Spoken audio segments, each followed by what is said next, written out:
Ustadz, saya mungkin ingin berbagi cerita sedikit ini tuh tentang pentingnya hijrah. Nah, biasanya itu terutama kita di kalangan public figure ini kan banyak teman-teman artis yang mulai hijrah. Namun terkadang juga mereka itu terkotak-kotak. Ada yang mungkin hijrah, saya nggak ngerti ya, mungkin ibaratnya itu mereka itu kalau buat kajian hanya sebatas kajian buat kalangan-kalangan tertentu.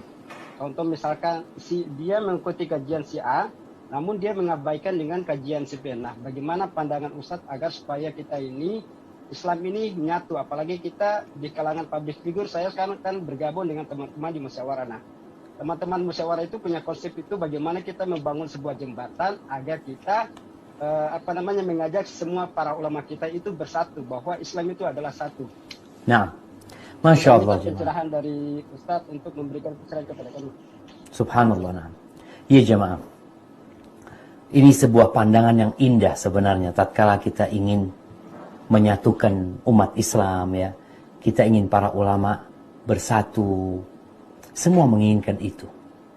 Tapi ternyata Rasulullah Sallallahu Alaihi Wasallam sudah mengatakan, kalau orang yang hidup setelah aku mati, dia akan melihat banyak perselisihan. Ini sebuah kodrat yang tidak bisa dipungkiri. فَإِنَّهُ مَنْ يَعِشْ مِنْكُمْ بَعْدِي فَسَيَرَ اخْتِلَافًا كَثِيرًا. Yang hidup setelah aku mati akan melihat banyak perselisihan. Dan semua merasa dia yang benar. Dan itu sudah terjadi setelah meninggalnya Rasul Sallallahu Alaihi Wasallam. Muncul kelompok A, muncul kelompok B, terus. Bahkan kita tahu siapa yang membunuh Uthman bin Affan. Muslim. Siapa yang membunuh Ali bin Abi Thalib? Siapa yang membunuh Ali bin Abi Thalib? Orang kafir. Orang yang hafal Al-Quranul Karim. Guru ngaji. Dan dia membunuh Ali bin Abi Thalib, ingin masuk surga. Bayangkan jamaah. Dia bukan ingin masuk neraka. Dia bukan sedang melakukan dosa. Dia menganggap itu adalah ketaatan. Maka kalau bicara bagaimana sekarang melihat banyaknya perselisihan, kita ingin semua menyatu. Nah, caranya Rasulullah SAW sudah memberikan kepada kita solusi. Apa kata beliau alaihissalatu wassalam? Kalau kalian ingin bersatu, ingin tetap sampai ke surgaku, fa'alaikum bisunnati. Ikutin sunnahku, kata Nabi SAW. Wa sunnatil khulafa'ir rasyidin al-mahdiyin min ba'di. Ikuti sunnah-sunnah khalifah-khalifah setelah aku. Ikutin sunnahnya Abu Bakar, ikutin sunnahnya Umar, ikutin sunnahnya Uthman, ikutin sunnahnya Ali bin Abi Thalib. Tamassaku biha, kalian berpegang teguhlah dengannya. Wa'addu 'alaiha bin nawajid, kalian gigit dengan gigi geraham kalian. Wa iyyakum wa muhdatsatil umur, hati-hati dengan perkara-perkara yang baru dalam urusan agama ini. Fa inna kulla muhdatsatin bid'ah, sesungguhnya setiap perkara yang baru dalam urusan agama itu disebut bid'ah. Wa kullu bid'atin dhalalah. Jadi usaha untuk menyatukan umat, ya, itu harus menjadi target seorang muslim. Tapi pertanyaannya, kita mau satukan mereka di atas apa? Di atas sebuah partai? Kalau kita bicara partai, ya, ada banyak partai Islam. Di atas sebuah ormas, ada banyak ormas Islam.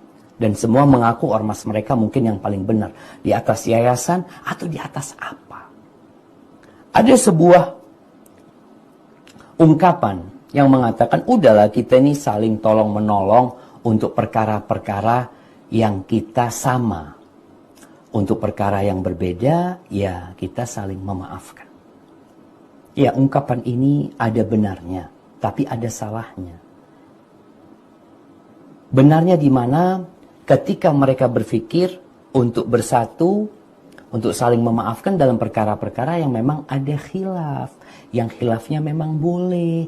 Yang satu kunut, yang satu nggak kunut umpamanya. Ya, ini memang perkara-perkara yang ada beda pendapat.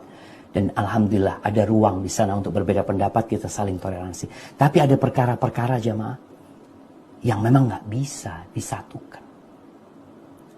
Umpamanya kita bicara, ada kelompok yang mengkafirkan Abu Bakar As-Siddiq, yang mengkafirkan Umar bin Khattab, dan mereka berusaha ingin bareng-bareng. Udahlah. Yang kita tahu mungkin Syiah ya. Kemudian mungkin orang-orang yang berpemikiran Khawarij, yang mereka mudah mengkafirkan orang. Bahkan Abu Bakar, bahkan Utsman buat mereka kafir, Ali buat mereka kafir. Mungkinkah kita duduk bermajelis sama mereka? Enggak. Jadi intinya, alhamdulillah teman-teman yang sedang berusaha untuk menyatukan kawan-kawan ini. Tapi dia harus tahu di atas apa dia menyatukan. Ya berusaha jamaah. Ana sedih kalau melihat ya perpecahan yang terjadi. Tadi Ana sampaikan kalau bicara partai ya, ada P3, ada apa lagi, ada PKB, ada PKS, ada apa, semuanya masing-masing. Dan siapa yang menang? Ya, kalau umat Islamnya memikirkan diri mereka, bukan memikirkan agama mereka, ya yang akan terjadi seperti itu. Maka nasihat anak buat teman-teman yang ingin berusaha untuk menyatukan umat Islam, ketahuilah Nabi sudah memberikan solusi buat kita. Dengan itu baru kita akan bersatu. Tapi bukan berarti tidak akan terjadi perpecahan. Perpecahan itu sudah takdir Allah yang kita harus hadapin. Tapi bagaimana kita berada di tempat yang benar bersama kawan-kawan yang benar. Hadza wallahu a'lam bissawab.